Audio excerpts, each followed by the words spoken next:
دیکھیے اللہ سبحانہ تعالیٰ کی عظمت کا دل میں ہونا بڑا ضروری ہے، اور انسان اپنی زندگی میں غلطیاں کرتا ہے، لیکن یاد رکھیں کہ کبھی بھی اللہ کی نافرمانی کر کے اللہ کو للکارے مت، اللہ کے سامنے تکبر نہیں کریں۔ اللہ سبحانہ تعالیٰ بڑے سے بڑے گناہ کو معاف کر دیتا ہے لیکن تکبر کو معاف نہیں کرتا، اور اگر گناہ کرنے والا گناہ بھی کرے اور پھر اپنے گناہ پہ ڈٹ کے تکبر بھی کرے تو یہ بہت بڑا ظلم ہے۔ اور اسی سے متعلق ایک واقعہ ہے، سچا واقعہ ہے، عرب کے مختلف اخباروں میں اور میگزینز میں بھی اس کا تذکرہ آیا۔ ایک نوجوان نے اپنا واقعہ بیان کیا۔ وہ کہتا ہے ایک نوجوان تھا، بڑا دیندار اللہ والا تھا، تو کہتا ہے کہ میں ایک دفعہ بازار نکلا کچھ کام کے لیے، مارکیٹ سے کچھ چیزیں لینے کے لیے۔ میں جب مارکیٹ میں داخل ہوا تو وہاں پہ میں کیا دیکھتا ہوں کہ ایک لڑکی ہے، اور بڑے ہی ایک آپ یوں سمجھ لیں کہ اس قسم کا لباس پہنے ہوئے اور تکبر کے ساتھ وہاں پہ چل رہی ہے اور لوگوں کو اپنی طرف مائل کر رہی ہے۔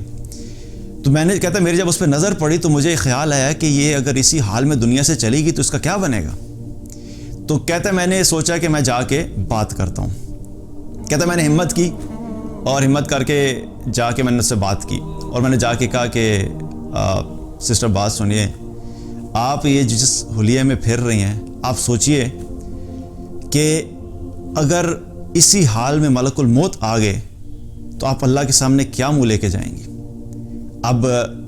بات اس نے کی، ظاہر اپنے اس کے ذہن میں تھا کہ میں بات کروں گا، ہو سکتا ہے میرے بات کرنے کی وجہ سے احساس پیدا ہو جائے، کیونکہ بہت سی ایسی دفعہ ہوتا ہے کہ ایمان والے جب ایمان والوں کو یاد دہانی کراتے ہیں تو اللہ سبحانہ تعالیٰ کی طرف لوگوں کا رجحان بھی ہو جاتا ہے۔ تو کہتے جب میں نے بات کی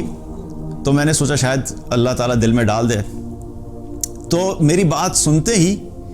اس لڑکی نے میری طرف دیکھا، مجھے کہتی ہے تمہارے پاس موبائل ہے؟ اس نے کہا ہاں جی ہے۔ کہتا اپنا موبائل نکالو اور اپنے رب کو کال ملاؤ اور اس کو کہو کہ بھیج دے ملک الموت کو۔ وہ لڑکا کہتا ہے کہ میں نے جب یہ بات سنی تو میرا جسم کانپ گیا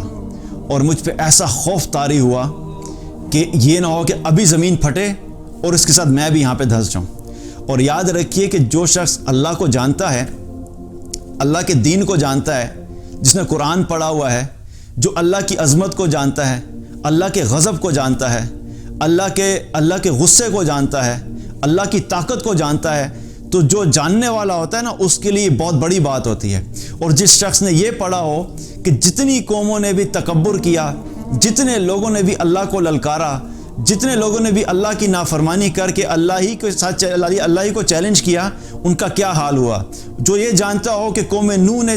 جب اللہ کی نافرمانی کی تو اللہ نے قوم نوح کے ساتھ کیا کیا، قوم عاد نے جب اللہ کی نافرمانی کی اور تکبر کیا تو قوم عاد کے ساتھ اللہ نے کیا کیا، قوم سمود کے ساتھ اللہ نے کیا کیا، قوم شعیب کے ساتھ اللہ نے کیا کیا، قوم لوط کے ساتھ اللہ نے کیا کیا۔ جو اللہ اتنا طاقتور ہے کہ اتنی بڑی بڑی قوموں کو، اتنے بڑے بڑے جائنٹ جیسے جو انسان دنیا پہ آئے، ان کو ہواؤں سے اڑا دیا، کسی کو پتھروں سے اڑا دیا، کسی کو فرشتے کی چیخ سے اڑا دیا۔ تو جو اللہ اتنا طاقتور اور اتنی بڑی بڑی قوموں کو ختم کر سکتا ہے، وہ ایک لڑکی یا ایک انسان جب اللہ کو للکارے گا تو اللہ سبحانہ تعالیٰ نہیں کر سکتا کیا؟ تو کہتے ہیں کہ میں وہاں سے بھاگا، مجھے خوف ایسا طاری ہوا کہ میں آگے چلا گیا۔ میں نے کہا میں چھوڑ دیا، میں تھوڑا سا آگے گیا تھا اپنے کام سے، مارکیٹ کے کنارے پہ پہنچا، اتنے میں کیا دیکھتا ہوں کہ پیچھے سے چیخو پکار کی آواز آ رہی ہے اور لوگ رو رہے ہیں۔ میں واپس جب آیا میں نے دیکھا پتہ نہیں کیا انسیڈنٹ پیش آیا۔ کہتا جب میں واپس آ کے پہنچا تو کیا دیکھتا ہوں کہ وہ لڑکی اسی جگہ پر مری پڑی ہے جہاں پہ اس نے یہ کہا تھا کہ بھیجو ملک الموت کو۔ اللہ اکبر کبیرہ۔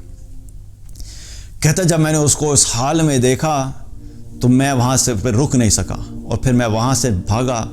اور میں یہ سوچا کہ کس طرح انسان اپنے آپ کو کیا سمجھتا ہے اور اللہ کے سامنے کس طرح اللہ کو للکارتا ہے۔ تو یاد رکھیے کہ ایک ہے گناہ کرنا،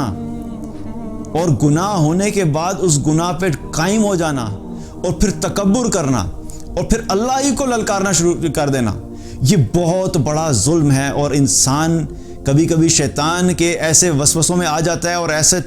برے طریقے سے ٹریپ ہو جاتا ہے کہ اس کے دل سے اللہ کی عظمت بالکل ختم ہو جاتی ہے۔ تو گناہ اگر ہو بھی گیا ہے تو یاد رکھو کہ کبھی اللہ کے سامنے یہ جرت نہیں کرو کہ گناہ کی بنیاد کے اوپر اللہ کے سامنے ہی تکبر کرنا شروع کر دیں۔